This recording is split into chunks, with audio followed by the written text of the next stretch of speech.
Olá, meus caros. Retomamos aqui o assunto população.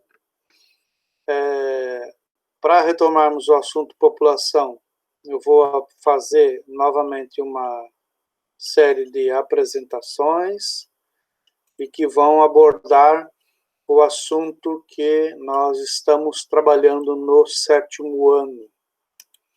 Então, vamos lá.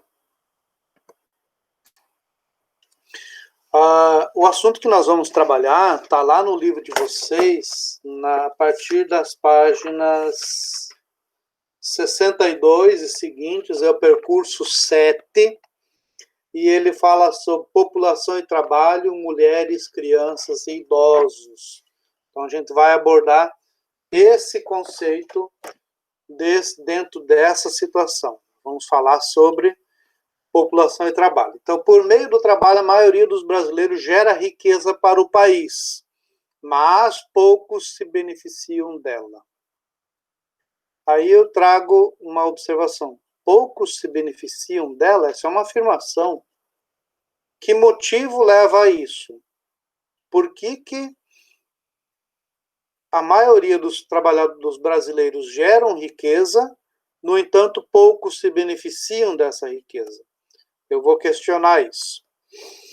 Para nós questionarmos isso, a gente precisa falar sobre população economicamente ativa. O que é a população economicamente ativa?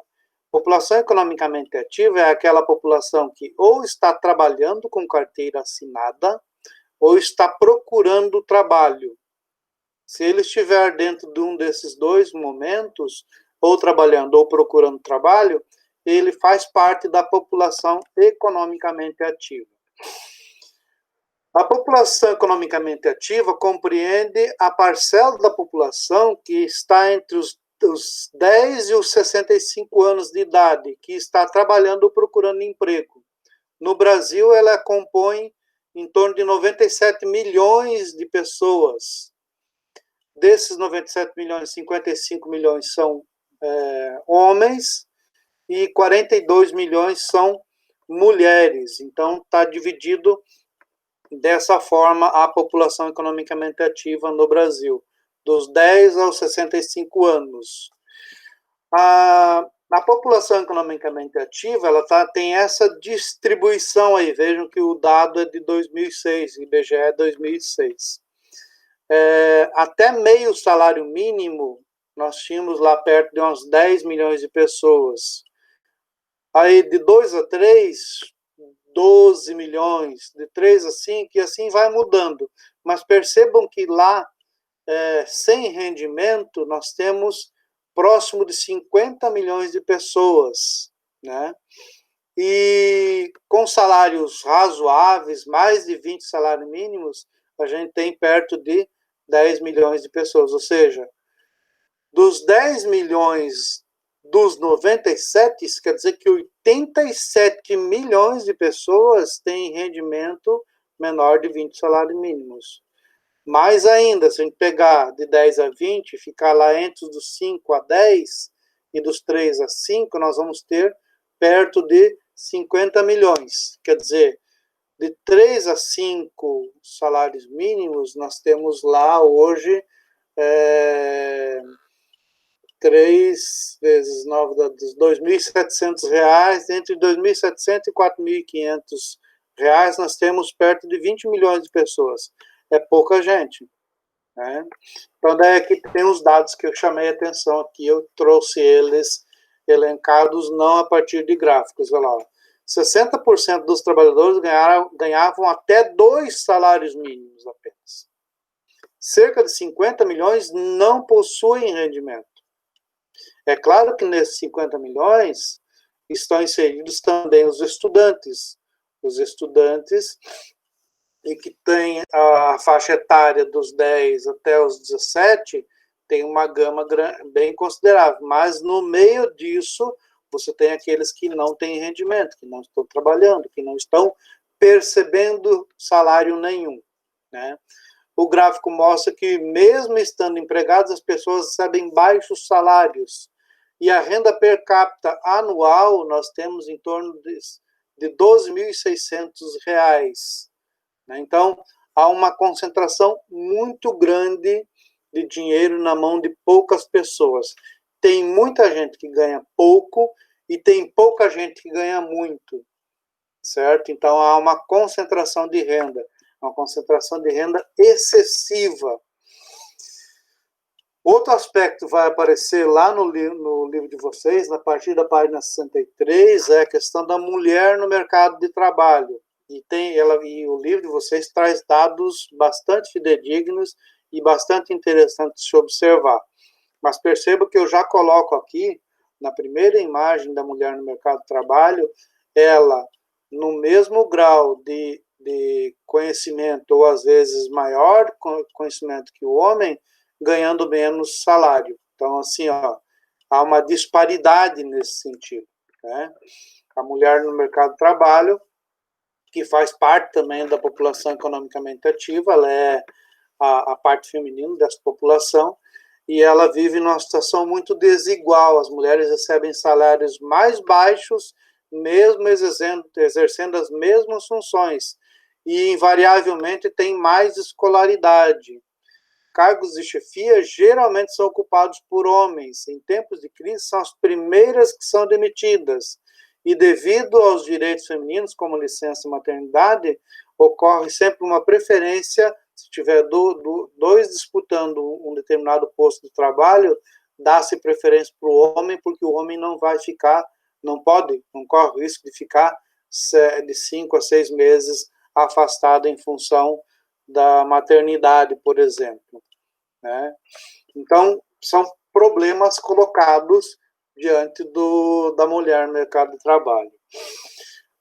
Outro aspecto que também está lá no livro de vocês é a questão do desemprego, as formas de desemprego. Como é que acontece os desempregos e quais são os motivos pelos quais esses desempregos acontecem?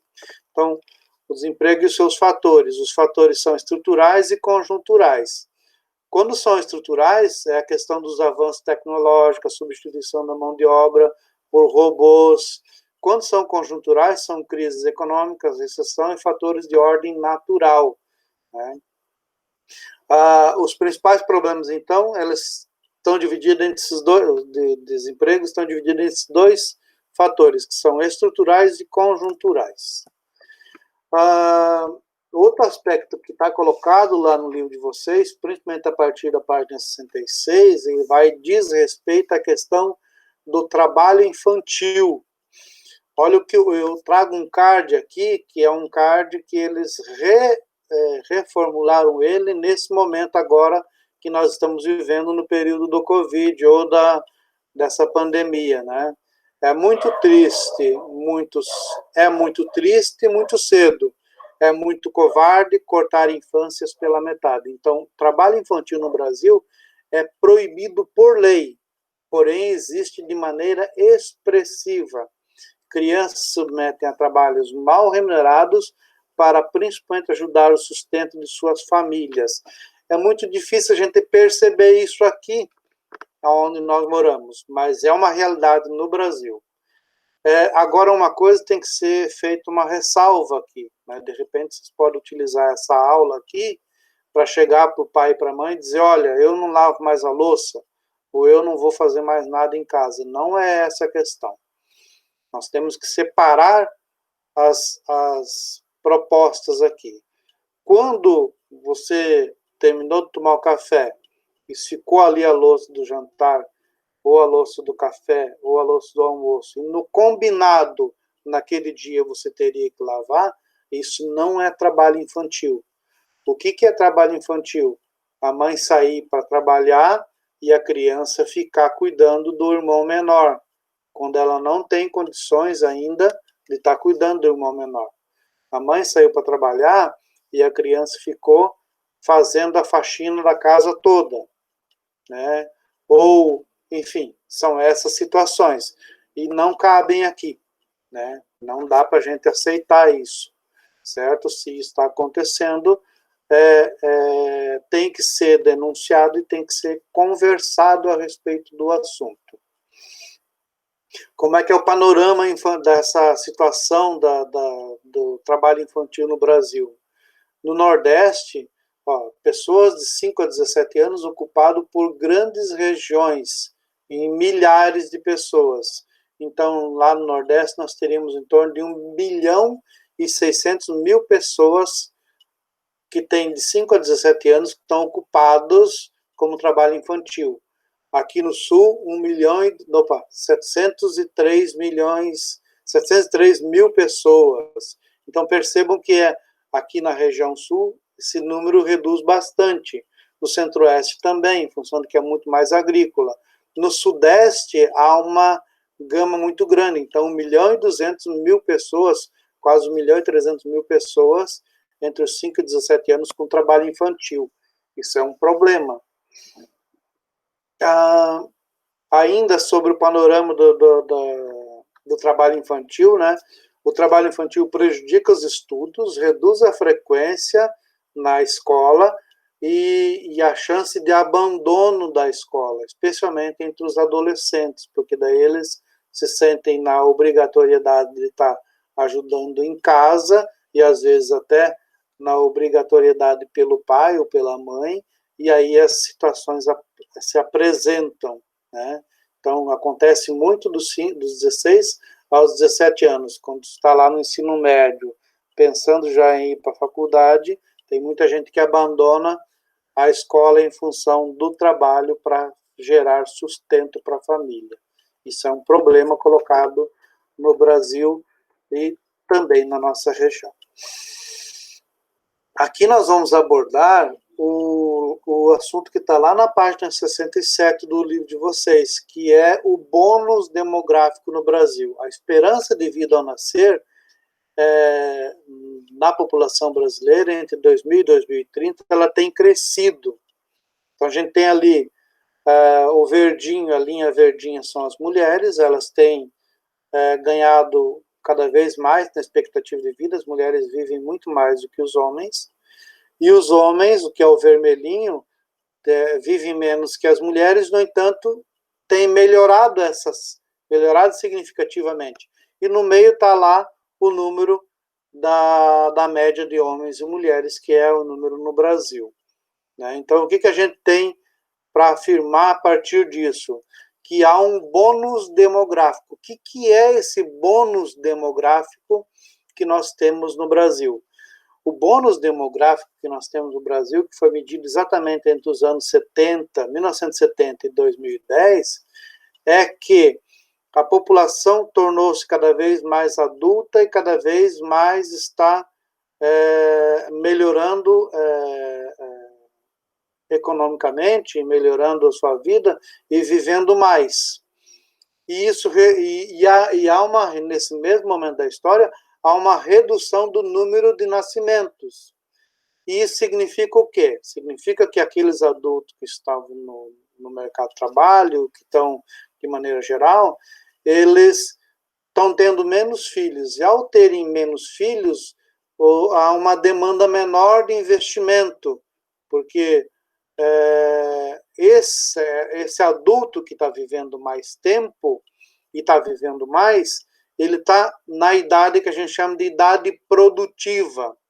Então, entre os anos 1970 e 2010, aumentou o número de pessoas em idade produtiva, ou seja, aumentou o número da população economicamente ativa. Observem ali, ó, a população economicamente ativa em 1970 era em torno de 29 milhões de 94. Em 1980, ele era 43 milhões de 121 milhões. E lá em 2010, ele era 93 milhões de 190, ou seja, quase a metade era a população economicamente ativa, ou seja, a população que está no auge da produtividade, dá conta de produzir e gerar riqueza para o país. Isso é o que a gente chama de bônus demográfico. O Brasil melhorou muito economicamente em função de que boa parcela da sociedade que estava no mercado de trabalho tinha aquele período de ser população economicamente ativa e em grande produtividade, que é da idade mais ou menos ali dos 17 até os 45, 50 anos de idade, certo? Esse é o período em que a pessoa está no mercado de trabalho, efetivamente, né? A partir disso, antes disso, é estudo, depois disso, já está se encaminhando lá para a aposentadoria, ok? Era isso que nós tínhamos para hoje.